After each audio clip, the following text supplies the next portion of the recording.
Well, hello everyone, welcome to another Football Manager video. This is going to be an overview of the Football Manager 2006 save that I just completed, and it probably was my, or no, not probably, it definitely was my best Football Manager save ever, and I am going to be speaking about it. We'll have a review of records and things like that. I don't know where to begin though, I've not really planned this video, but I guess to begin with, it started all the way back in the 2005-2006 season. We won the first division. I guess we can have a look at that real quick. We won the first division by 8 points. 8 points ahead of Clyde. Only lost 5 games all season. 81 goals scored, which miles ahead of second place Airdrie for that category. And that gained us promotion to, not the second division, the Premier League. And it was quite interesting because I've played this game, the 2006 game, since basically 2006. So I've got a good idea of what players to sign, the way the game works basically. And in my first, that kind of showed in my first season in the SPL, I managed to get second place. Obviously I was miles behind Celtic, but I wasn't close to Aberdeen at all. You know, a good 7 points gap between us and Aberdeen in third. We got obviously into the Champions League as a result. Next season we finished second again, little closer, but with a worse points tally. Actually, what was our goals like this season? Yeah, we were third top scorers in our second season, in our first season up in the top division. As you can see, we managed to finish second again, and then third. So in the first 3 seasons, we'd come top 3 every single time. This was our lowest ever finish in the save, unless you count our promotion season. I never finished lower than third, except in this season here. What's the season? 2009-10, where we got as low as 59 points. But I think we got into the Europa League for that season. However, we were back in second pretty quickly, just behind Celtic, only by 5 points. Finally, we won the league in 2011-2012, a good 15 points clear of both Celtic and Rangers. Following season, couldn't match it unfortunately, and finished second on 74. We got 90 points in our title-winning season. The slump continued as we came equal on points with Rangers, just with an inferior goal difference. Then the season after that, we got third again. However, 15-16 saw us win the quadruple, and, well, in doing that, we won the league again. As you can see, a good 12 points clear of Celtic there. I know I'm rushing through this, but I don't have an awful lot of time to record. This was a particularly bad season. We had a bad end to the season and ended up finishing what's that? Not too far behind the leaders, but we did throw it away at the end there. We came second to Killie, again, very, very close to them. But 2018-2019, we won the league for the third time this league in this save, 80 points. How many points is that? Like 24 ahead of second place. And then for the final season, we won the league, 91 points, 25 clear of Livingston in second. Interestingly enough, so back here you can see Celtic and Rangers are the dominant force, but from this season onwards, the most that anyone gets other than ourselves is 74, really. Look, 74, 74, 73, 56, and 66. So really what you're seeing is the skill gap of the league is diminished, and of course Rangers got relegated in 2018-2019. Celtic finished 10th, having finished, well, they finished 5th the year before, but 2 years after winning the league they finished 10th. And as you can see, this season particularly, 2018-2019, we won the quadruple again that season. Second place Calais 56 points, 12th place Rangers have 36 points, so there's only 20 points in that. There's more points separating us in first from second place Calais compared with separating Calais from Rangers at the very bottom. It's incredible how the league has evolved like that. That's something I've noticed as I've gone along. Let's have a look at our other competitions. So domestic league, we've seen that. Highest finished, obviously first. Lowest finish, ignoring that top one there because that league season hasn't started. Lowest finished was 4th. Let's have a look at the Let's start off with the Challenge Cup. Yeah, so we lost in the Challenge Cup final in our very first season. I still remember it well. We lost on penalties to Gretna, having conceded in the last minute of normal time. That was particularly bad. And obviously that was the only time we ever competed in that tournament, because that's only for lower league teams. League Cup, here we go. So we won it 4 times, in 2011, 2015, 2018 and last year in 2019. We lost in the final in 2016 and in 2010, and apart from that we've got 4 semi-final appearances, and overall we didn't have a terrible record, although I did lose out in the third round a few times, and that's like the first round we would have qualified for. Scottish Cup we won 4 times as well. In fact, we won it far back in my second season, which was the first one in the SPL. We were beaten finalists in 2010. I don't actually remember who we played, so we can go and have a look. Was that 2010? 2010 Scottish Cup. 2010, okay, yes, yeah, so we lost to Aberdeen. I can't click on it because it's so far back, but we lost to Aberdeen in the final. Can we have a look at the tree? So I remember this. We had a really good run to the final. We beat Queen's Park in this third round. We beat Ayr in the fourth round. Ross County and then St Mirren. Yeah, so our run to the final was against lower league opposition the whole time. And then first SPL opposition we faced, we lost. But whatever. That's our run in the Scottish Cup. Let's have a look at the UEFA Cup actually. So I did compete in this for 4 seasons. I lost in the first knockout round of the Euro Cup twice. I'm guessing that's because I got knocked out of the Champions League. Can we have a look at that actually? No, it wasn't. Or was it? Yeah, twice it was because we got knocked out of the Champions League at the third qualifying stage, but twice it was because we only qualified for the Euro Cup. So that's 2009-10 and 2010-11. Let's have a look at those seasons then, see how we did. So 2009-10, we've got all the way back to the group stages. Okay, so we finished third in a group with Leverkusen, Aston Villa, Messina and Sporting Club de Portugal, I think that's how you pronounce it, or Sporting Lisbon. Of course, this is the old UEFA Cup format where there was 5 in a group and you played each other once. We did pretty well there, and then obviously we got to the first knockout round where we lost to Steaua Bucharest. Yeah, that was kind of bad. And then our only other good performance in the UEFA Cup. I remember this. I remember this very well because I think this was the time we played Did we play a reserve team against St Etienne? I think we played a reserve team against St Etienne and managed to win the group. Let's go back to 2010-2011. So we started in the Euro Cup qualifying second round, beat Atlantis, who are Lithuanian, I think. We beat Panathinaikos. And then you can see here we beat Leverkusen 5-0. We lost to GAK. What's the full name of that? Grazer. I think they're Dutch. We then beat Dynamo Minsk. You can see that at the bottom. And then I'm pretty sure, we beat St Etienne with our reserve squad. And we got top of the group. But how did we do the first knockout round? Well, we know we lost, but who did we lose to? Heerenveen. We got trounced. We got trounced in the first leg and then drew the second leg. What can you do? So that was our UEFA Cup run. Let's actually have a look at how we did in 2007, 2008. I think we lost in the first round here. We lost to AZ Alkmaar in the first round. 6-5? Really? I don't remember that. I probably should. I'm guessing 2008, 2009 was the first time we participated. Dundee participated, incidentally. Where are we? We're down here. We lost to Steaua. We lost to Steaua Bucharest twice, and they won an away goals rule. But what you got to remember is, obviously these days we're second in the coefficients, in the club coefficients in Europe. So it's all about steady progress. You can't expect instant success with a squad of this size. I mean, we're just a provincial club, whereas now we're worldwide. I never even noticed that. We are a worldwide club. I've taken us up to the very top. That's just fueled my desire to cease the save here. We've made it to the very top. But the point is, steady progress, and that's showing here. Anyway, let's go back. So that's our 4 campaigns in the UEFA Cup.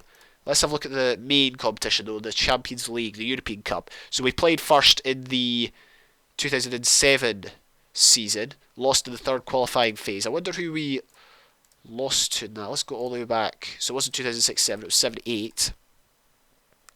Third qualifying phase, we lost to... we got trounced by Ajax, 7-1. Third qualifying round, we lost in 08-09. Wait, did we get into the UEFA Cup for that 2007 one? Okay, yeah, we did. The next time we played it was 11-12. We got to the Champions League first knockout round. Season after, we lost in the quarter-final. That was to Juventus, I remember that. We then came bottom of the group. I don't really remember. Well, I kind of remember that. Season after that, we lost in the last 16. We then won it. That was an interesting one. Then we lost the final to... Okay, we'll have a look at it. We'll have a look back at the Champions League season. So if I had a look at the first one, second one we lost to... Who did we lose to the second one? We lost to Inter. 7-1 again. We then had a 2-year break, 2011-2012. Did we beat anyone? Oh yeah, we beat Red Star Belgrade. Got through to the group where we played against... Oh, we came through a group with Chelsea, Lyon and Real Madrid. I vaguely remember that, actually. What season was that? 11-12. That was the year we won the league. How did we do in the group games? So the first one, we beat Chelsea 3-0 at Stamford Bridge. That was an eye-opening game. Drew with Lyon, lost to Real Madrid, beat Real Madrid at home, and then lost to Chelsea, and then beat Lyon, and that got us through the group. And then got to the first knockout round and lost to Arsenal. Yep. Of course, we lost to an English team. 2012-2013. Did we have to qualify? No, we didn't, because we won the league. I forgot about that. We got through a group with Barcelona, Fenerbahce, and a declining Milan team. I remember these games because we beat Barcelona. I think we beat Barcelona at the Nou Camp. Let's switch season. Beat Fenerbahce at home. Beat Barcelona at the Nou Camp. We beat Milan at home. We beat Milan at the San Siro.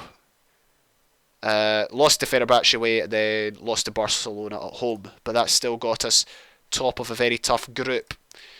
And then we beat Schalke, that's right, we beat Schalke in the first knockout round, this last 16, and then we lost to Juventus. They had Buffon, and Buffon saved so many chances. I remember we had so many shots on target. Did we have to qualify? We qualified against Zrinski. Apologies for butchering that pronunciation. And we came bottom of a group with Liverpool, Villarreal, and PSV. I kind of remember that. Anyway, next season though. Oh no, this wasn't the one we won. I think we got to the first knockout round in this one. Got through a group with Arsenal, PSV, and a declining Milan side, as demonstrated by the fact they didn't get any points. Oh, look at that. We won 10-1 against Levadia, who come from Estonia.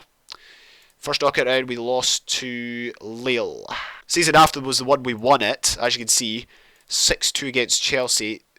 We beat Sparta Prague 12-1 in the third qualifying round, which just shows how good we were, or are. Got through a group with Arsenal, Haifa and Anderlecht, losing only once. But we did play Arsenal later on. First we beat Udinese, 4-2 on aggregate in the last 16. That was when we beat Arsenal. What was the score in the first leg? It was 6-0. We trounced them 6-0 in the away leg, and then lost 4-2 at home, but that still saw us through to the semi-finals. We then beat Bayern on penalties in the semis, and then we trounced Chelsea 6-2. So that was a big achievement, obviously, winning the Champions League. And that came after winning the World Cup with Scotland, incidentally. 2016-2017, got to the final again, but we lost to Newcastle. Let's have a look at our group real quick. We got through a group with Brøndby, Panathinaikos, and Real Madrid. First knockout round, we beat another Greek side, Olympiakos, having lost the first leg, it looks like 1-0. Quarter-final, I remember that game, we knocked Liverpool out on a away goals rule. We defended the whole time. So we knocked Liverpool out of the quarter-finals, we beat Werder Bremen in the semis, and then unfortunately we lost to Newcastle. I remember we had really bad morale before that, and we were 3-0 down after 15 minutes, but we managed to pull 2 back to make the score a wee bit more respectable. 2017-2018 Celtic. It was Celtic's turn to lose the final. We lost to Man United in the last 16. 2018-2019, this was the season we won it again. We got through a group against Middlesbrough, CSKA Moscow and Shakhtar. Donetsk. First knockout round, we beat Lyon 5-3 on aggregate. We then beat Werder Bremen, who of course we beat a few years ago. And then we beat Real Betis, 3-0 up with a man extra, 2 men extra in the first leg. Then we lost 2-0 at home. Still got through though, and we beat Barcelona 1-0 at wherever that was held. We can click on the game now. It was held in Rotterdam. And then last season we didn't do so well. We got to the... we got maximum points though. First time ever getting maximum points in the group. Then again, it wasn't a tough group. Wilsa Krakow, Malmo and Shakhtar were the opposition. We lost in the quarter-final. We beat Real Madrid though. Knocked Real Madrid out of the last 16. And lost to Chelsea in the quarter-final. Chelsea went on to lose to Liverpool. We'd beaten Liverpool before. Not sure we would have beaten them this time around. And we probably wouldn't have beaten Man United. So, whatever. I'm happy with our record in Europe. It's nice to have been regulars in the knockout stages. Okay, we got knocked out in the group that one time, but apart from that, we've pretty much always got through the group stage, which is good. So that was our Champions League, European Cup record. I'll try and edit that down if I can. Let's have a look at our European Super Cup record. Of course, you only play this if you win the European Cup. We won it 2016, lost to Lens this season. I'm trying to remember who we beat in 2016-17. Oh, Hertha Berlin, that's right. Fair play. And of course, World Club Cup, won it twice. We beat Cruzeiro in 2016 and Sao Paulo in 2019. Champions of the world on 2 occasions, not bad. So that's the cup competitions. That's how we've done. So we've got landmarks here, a lot of landmarks. That's basically just showing all our competition wins or runners-up or things like that. I think we'll move on to records. These will be interesting. So, of course, highest position and lowest position is still first, which is quite funny. Highest attendance ever was, I think... Or that was the first game after our stadium got expanded, so it was like the opening. And I think it was 0-0 or something, or 1-0. Pretty boring game. Lowest attendance came a few months after I took charge in the Challenge Cup third round against Ross County. 540 people turned up as we played Ross County. Presumably beat them because we got to the final that year. Highest average attendance, of course, was last season because we've got a 17,000 seater stadium now. 17,489. It was almost full for the Krakow game. Biggest win was 10-0 against Stranraer. That was in the Scottish Cup in 2012. Of course, we did reach double figures in Europe, but that was over an aggregate scoreline. Biggest league win, 8-2 in 2011 against Hearts. That was the year we won the league. Biggest defeat, 6-0. That was the year we won the league. I remember that game very well. That was a terrible game. Most wins in a row. That was the year we won the quadruple, 2015-2016. We won 12 games in a row. Games lost in a row was 4. That was the year we got to the Champions League final against Newcastle, and it was as a result of those 4 losses in a row that we pretty much lost the Champions League final. So, yeah, interesting one there. Most games without losing, and that was recent. That was 2019-2020, this season. And most games without winning was 6. That was back in 2013. So that was club records. Player records, we've got Yaya was top scorer in 2015-2016, I'm guessing that is. 45 goals. Top league scorer was James McFadden, 2011-2012, which I'm presuming, that was the year we won the league. Most goals in a game, James McFadden scored 6.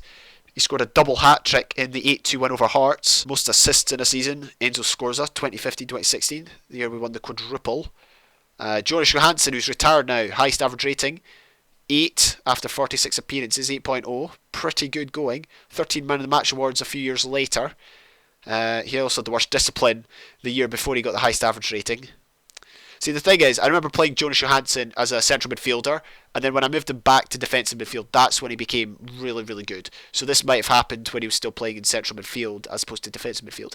Most league appearances for the club, Enzo Scorza was just 6 away from 300, but he's still at the club, so he may yet reach 300 when I sim. He also scored most league goals at 180. Youngest player was John Anderson. Of course, he now plays for Fraserburgh Reserves. What a fall from grace. Of course, he did play for us.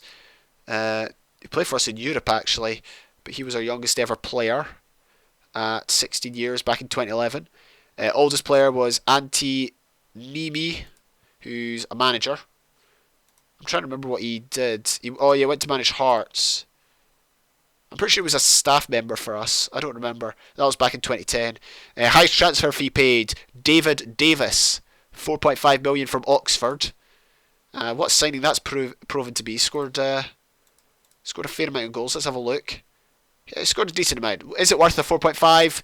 No, probably not. But he's still worth it for having a good player. Highest fee received was from Chelsea for Ross Morgan back in 2012. He's gone on to have a pretty poor career. I remember he scored a fantastic goal against us when he was on loan at Rangers. Since then, he hasn't played an awful lot. He's gone some seasons without playing a single game. And of course, we've got Fans Player of the Year. That's the only one we'll have a look at. If you go down here, Fans Player of the Year, you can see all the people that got it over the course of the save. Enzo Scorza, of course, is the only player that played for me in every single season. And he won it back in 2007, 2009, 2010, 2016, so he managed to get 4. Presumably he is the most. David Lamont got it last year. David Cavanagh the year before. Yaya got it twice. McFadden got it a few times. Jason Scotland. I remember Gizlasson, he was a good player back in the day. But yeah, Enzo Scorza is the only player that played for us every single season. At least one game. And he scored at least one goal. I remember, the season before the quadruple, or 2 seasons? No, that is the season before the quadruple. He only played a few games, got only 3 goals, but he stuck around. I did kind of try to sell him this season, but he didn't want to go, so fair play. I just kept him around. Well, there's the information. We're a worldwide club, already showed that. Secure finances, top training facilities, and youth academy, which has of course served us well. Right, we're going to have a look at some of my personal stats. Start here at profile. You can see my attributes there, my mental attributes. Ability to handle pressure, 12, brilliant. Ambition, 15. I am ambitious, I want to win things. Loyalty, 20. That'll be because I turned down a load of jobs to stay with St Johnstone and Scotland. Media handling, 19. I don't really speak to the media, that's the best way to handle them. Professionalism, 13, and temperament, 15. That's good. The higher the temperament, the better, apparently. I used to think it was the other way, but hey, what do I know? I've got a world-class reputation. I had a world-class reputation even as far back as my second or third season, because I did well in the league and won the Scottish Cup. So yeah, that's interesting. I'm on 22 grand a week. One can only dream of finances like that. And interestingly, it's got my preferred formation, but that doesn't really change in this game, unfortunately. It just stays stagnant. So yeah, whatever. I'm described as a media-friendly boss. Media-friendly insofar as I don't say anything nasty to them, because I don't say anything to them at all. But here's the key one. Information. Of course, we've got my 2 biggest transfers up there. I've already spoken about those. Time at St Johnstone. 5,478 days. That is a long, long time. Obviously, if we're talking about real life time, it's only about 18 months, which is still a long time. Or if you look at the game status, that's 12 days of real life time. So that's us coming up for 2 weeks. Coming up for 2 weeks as manager of this team. Number of awards, 146. That'll be manager of the month and manager of the year awards. Number of players bought, 13. Almost sold, 100 players. That's pretty good going, I would say. And the total values of players bought is almost equal to the number of players sold, the value of players sold. I think what that says is I've done well in selling players on, getting good prices for them, or selling on youth prospects. I think I've done well with that. That's been a particular highlight, is how well the youth academy's done, or how well we've done with bringing in young players from other clubs and selling them on for bigger fees. I remember there was one guy who, and actually, I've got an example. If you go to transfers out, you can see I sold Joe Webb for 1 million to Middlesbrough, and he played barely any time at all. Look, he didn't play for us at all, had a bunch of loan spells, but we signed him for free from Alloa, sold him to Borough for 1 million. That is good management. On that basis, I think I've done well in selling players. Bit of a wheeler dealer. Hall of Fame, highest rankings is number 1 for all of those. Let's have a look at the rankings themselves. So I'm top in nation. So that's for managers who have participated in Scotland. Nationality is managers who are Scottish. That's why Alex Ferguson comes second there and 10th there, because he only managed Aberdeen in Scotland, whereas obviously did well with Man United outside of Scotland. So that's why he's second there, 10th there. Of course, we get to this point, these points total, by winning 2 World Cups, 2 European Cups, 4 SPLs and 4 Scottish Cups. The World Cup gives you, I think, 200 points. So if you take away the 2 World Cups, then we're on, what, 304? So we'd still be 4th, to be fair. We'd be trailing Jock Stein, but, you know, we've done well. Would we get in the worldwide? No, we wouldn't even get top 20 for the worldwide if we hadn't won the World Cups. The reason I know you get 400 for winning the World Cups is because this guy, Victor Pozzo, he won 2 World Cups back in the 30s with Italy. As you can see, he's up there on 400. The Continental and Worldwide are almost the same. The reason for that is because, well, obviously European tournaments are going to be doing much better. The one exception is this guy. This guy won 6 minor international competitions with Argentina and 3 domestic titles with Racing Club. But yeah, we're way ahead of the rest there. Let's have a look at the nations. So as you can see, worldwide, there's 1, 2, 3, 4, 5. There's 5 Scottish managers. 4 if you discount me. Alex Ferguson obviously won a ton of trophies with Man United and Aberdeen. Willie Maley won 19 titles, 15 Scottish Cups with Celtic. Bill Struth won 18 titles, 10 cups with Rangers. Of course, Jock Stein won a ton with Celtic as well. Again, the only reason we're higher is because of the World Cups. Sven-Goran Eriksson is 3rd, presumably because of his wins with England. He won the 1 World Cup with England and 2 minor international tournaments, which I think is the Confederations Cup. I think that actually does count, and the Euros. So yeah, we're basically on top of the world in terms of managerial ranking. I'm happy with that. Other stats, so league wins 5, that's counting the first division of course. Cup wins 15, that's pretty good going. I'm happy with that. So 20 trophies in general, that's good. I'm guessing that counts like the European Super Cup and the World Club Championships and all that. Games played 874, never made it to 1,000, but maybe that's an achievement in itself. I got top. I basically took St Johnstone and Scotland to the very top in less than 1,000 games. Games won over 500. We lost and drew the same amount of games, interestingly. And goals scored 1,718, 2 per match. We conceded 1 per match. And yeah, our goal difference is bigger than the number of goals conceded. I'm not sure if that's significant or not, but there you go. Anything else we want to look at? Scotland, I guess. I wasn't in charge for Scotland the whole time. If I have a look at landmarks, it doesn't show when. Oh, okay, I presume I got put in charge around about July 2012. So I've been in charge for 8 years, which is about half the game's length, I think. Some of these records will apply. For example, highest attendance doesn't apply. That was before I joined. Biggest win, 8-0 via Armenia. That was me. Biggest defeat, that was not me. I'm not going to take any credit for that. High scoring game, 8-1. That was me against Azerbaijan. Most games won in a row, 10. It's not still going on, obviously, because we just lost to England. Most games lost in a row, that wasn't me. Most games without losing, that was me. From pretty much the moment I took charge, all the way through to after winning the World Cup. That's how long we went undefeated. Most games without winning, that wasn't me. Gary O'Connor was top scorer with 11. This stuff doesn't really matter because it's not synced with World Cup campaigns or Euro campaigns or anything like that, but it's interesting to look at. Most goals in a match, 5 from Craig Beattie, I remember that one. Most cap player, 115 for Craig Gordon. Gary Brown was the youngest player. He got left out of the Euro squad. Was that a mistake? Yeah, there's not many records for Scotland, to be fair, but if we have a look at World Cup qualifying section and world rankings, we are still second in the world, trailing Brazil by quite a ways. But we were first. We were first for a time. I definitely showed that. So we've basically reached the top with Scotland as well. Oh yes, competitions. Let's have a look at that. When the game started, all we had was winner of the Under-19 European Championships 1982. Now we got a few more things in the bag. We've got to start off with the World Cup. 2 World Cups played in, 2 World Cups won. 100% record at the World Cup. Much better than our previous manager, who didn't even get us out the group. So that was good. I guess we could have a brief look at the World Cup tournaments. If we go to 2014, have a look at the tree. We can see here, I got through a group with Sierra Leone, New Zealand and Brazil. Came top, beat Wales in penalties, beat Argentina in extra time, beat Israel in penalties, and then it was a penalty that won us the World Cup.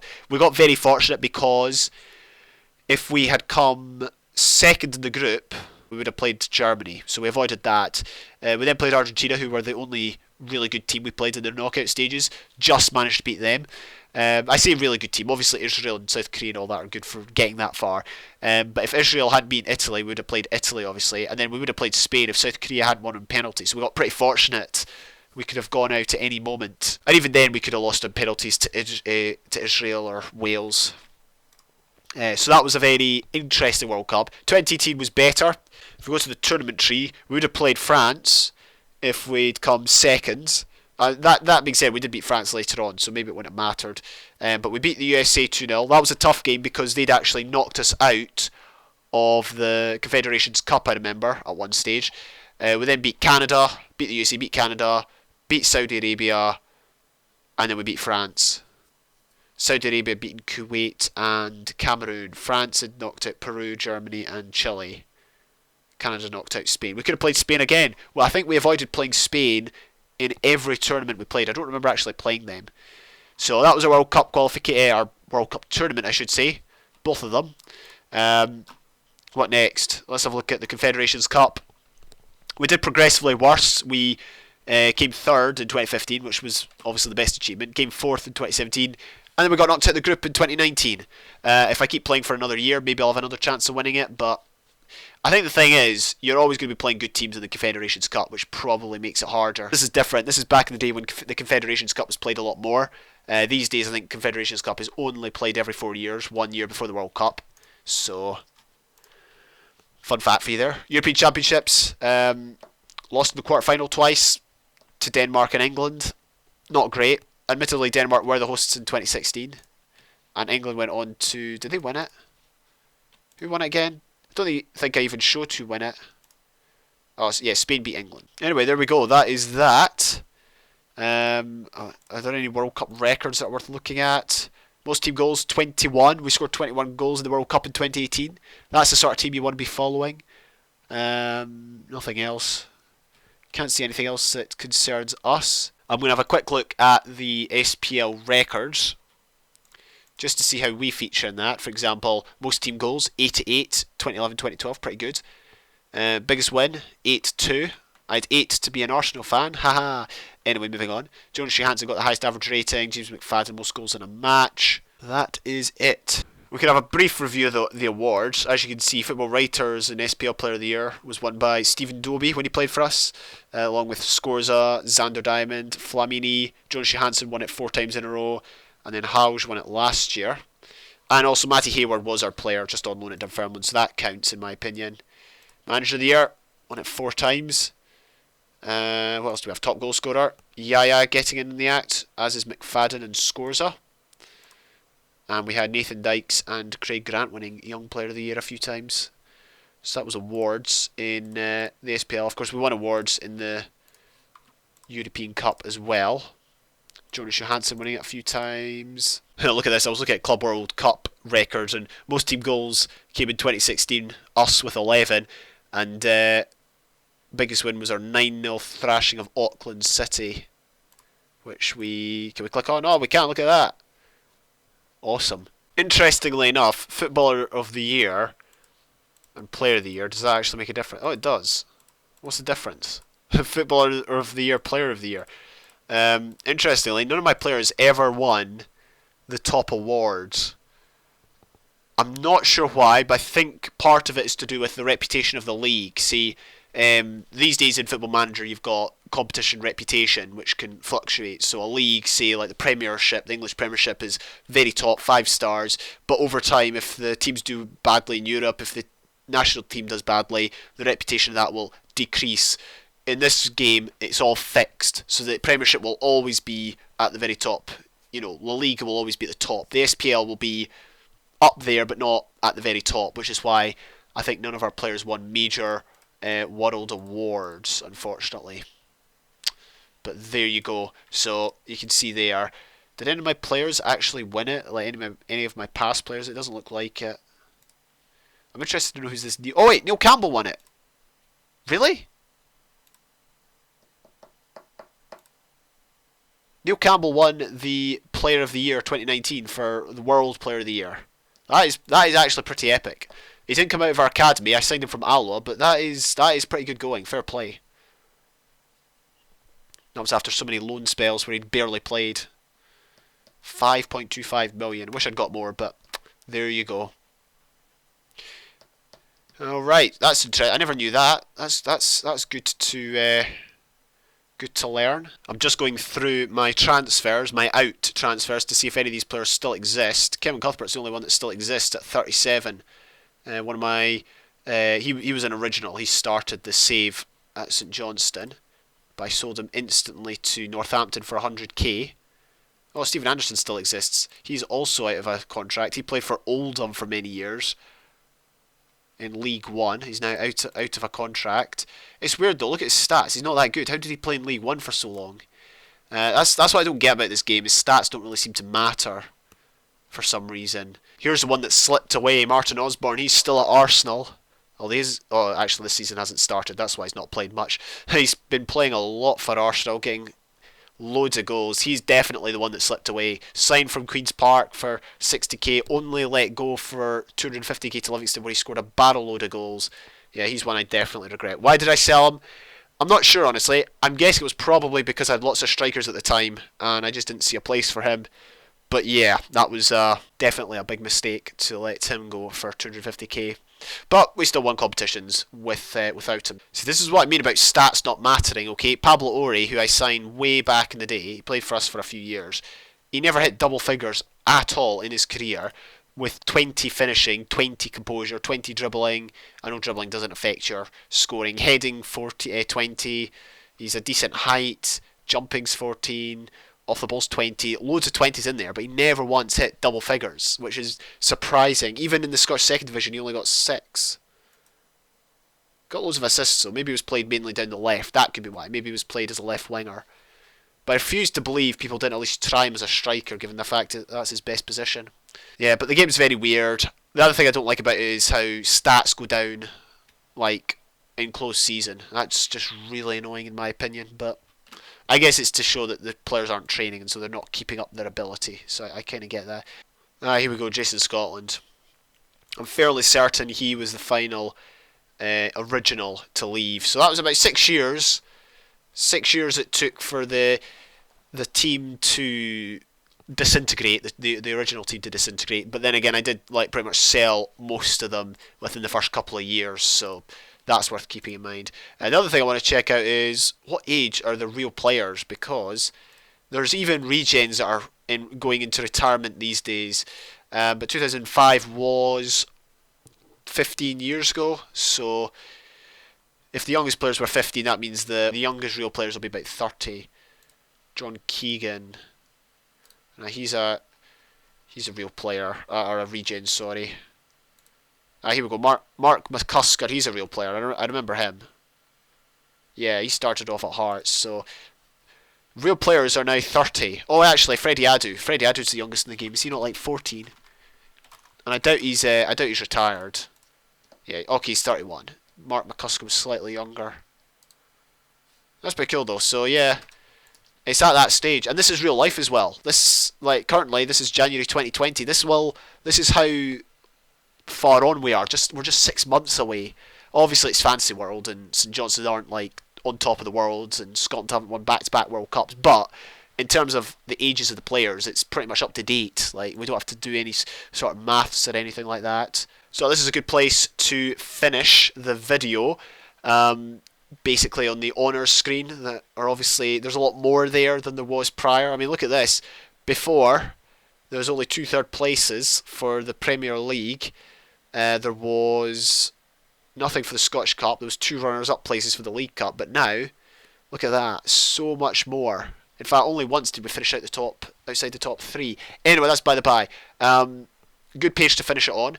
2 more videos will be coming from the save. One will be simming 20 years into the future and seeing if St Johnstone and Scotland can survive without me, or if they do better than what I did. Basically, something like that. And also, I'll be comparing the leagues in this save at the moment, in this season, the season just gone, 2019-20, with the IRL leagues, because it's a good time to do it. You know, it's worked out pretty well. and we'll do a bit of comparison. That'll probably be the next video.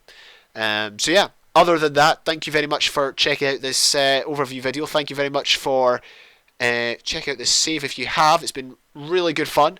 And yeah, I will see you all later.